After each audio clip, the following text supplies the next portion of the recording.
लूणा कहता है कि यहाँ बहुत सारा लोग हमारे जन्म के बारे में क्या कहते हैं।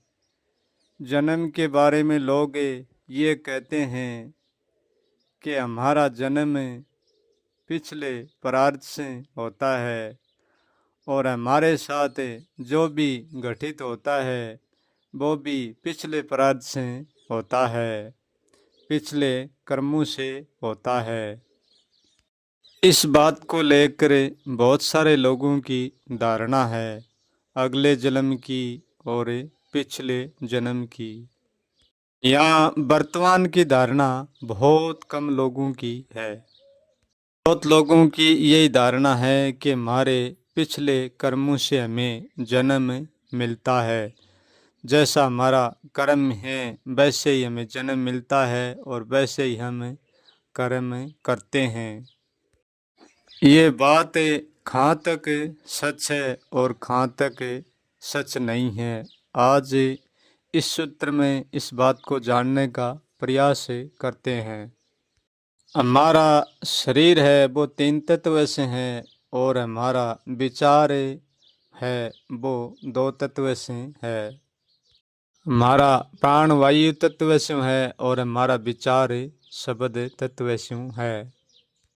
यदि हमारा अगला और पिछला जन्म होता है तो फिर तो ये अगला पिछला जन्म इस प्रकृति का भी हो सकता है कि हमारा जन्म और हमारा जीवन, हमारा मृत्यु सब कुछ इस प्रकृति से ही होते हैं। हम अगले और पिछले जन्म में उतरते हैं, केवल वर्तमान में नहीं रहते हैं, तो फिर ये प्रकृति भी पिछले और अगले जन्म में उतरती जरूर है। फिर तो इस आकाश का भी अगला जन्म होता है और इसका पिछला जन्म भी कुछ और था।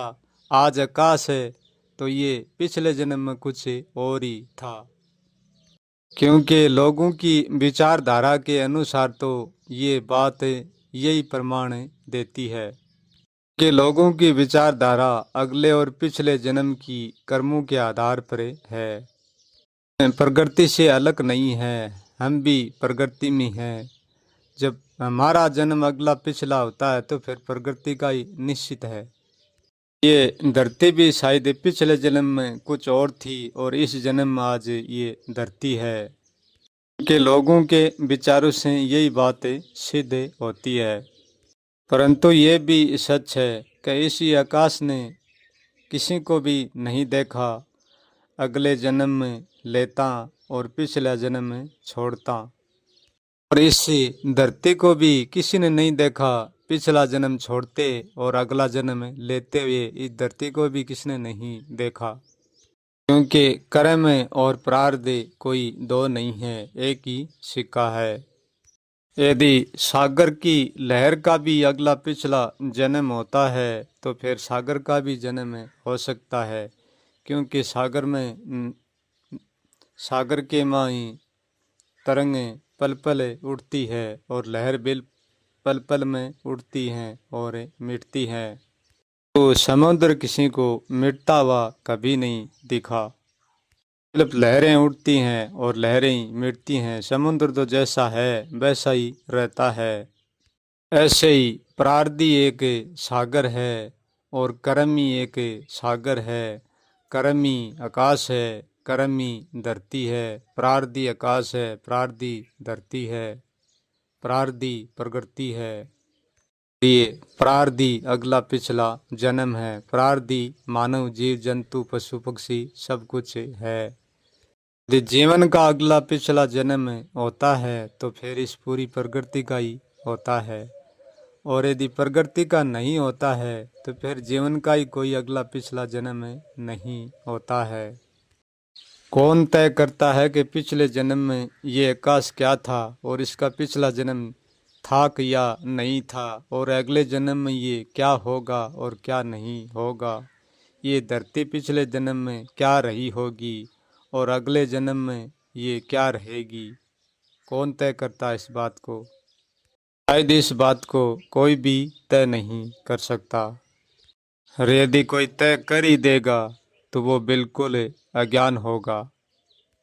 परंतु यहाँ प्रश्न ये उठता है, फिर ये जन्म कौन लेता है और मरता कौन है?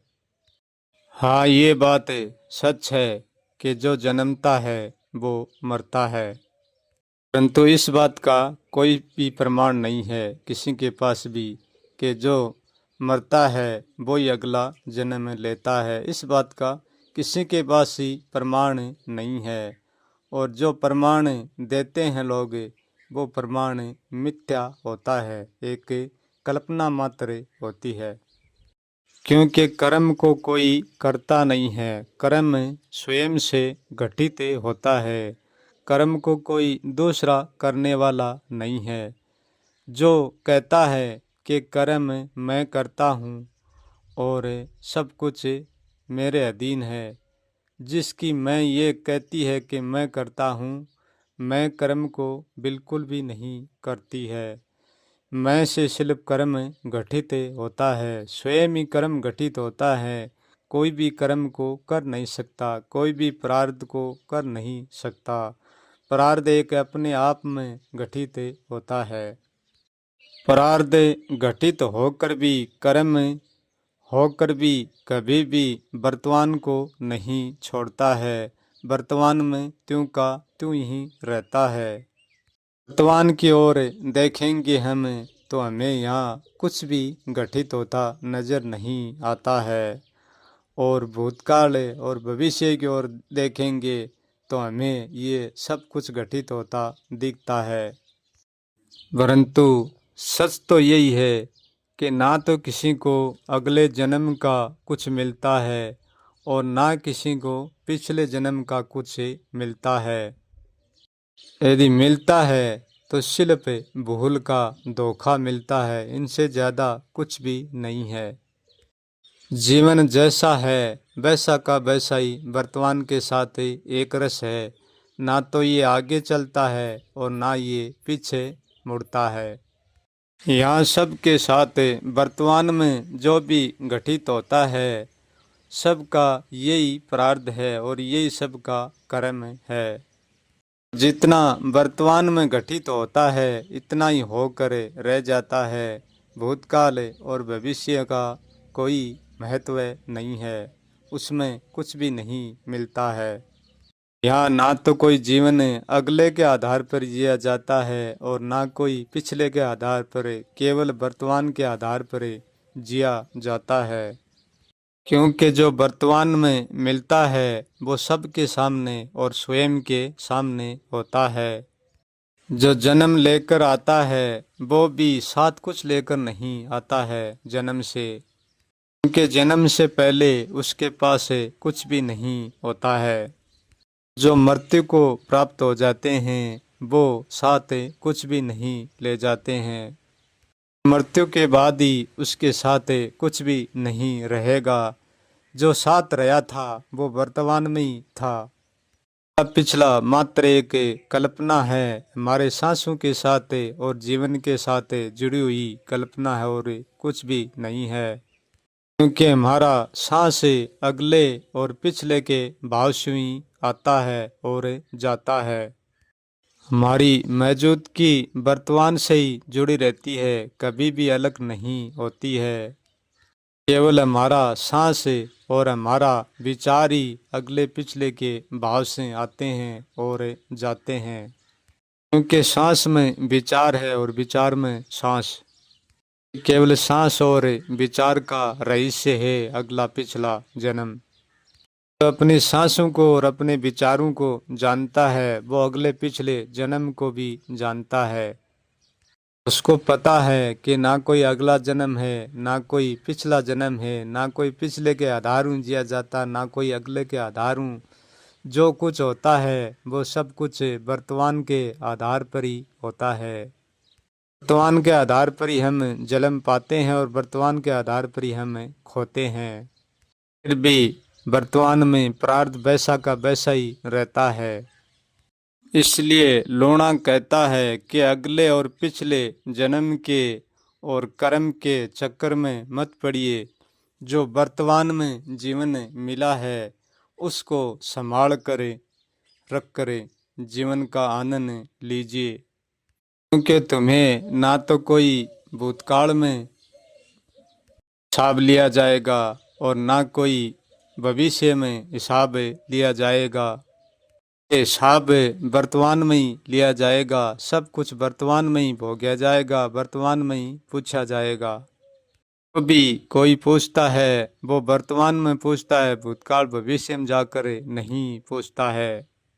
भूतकाल भविष्य किसी को नहीं बांधते हैं, ये संसार स्वयं ही बन जाती है भूतकाल भविष्य में, क्योंकि ये वर्तमान को अच्छी तरह से नहीं जानती है, भूतकाल और भविष्य के चक्कर में पड़ी रहती है।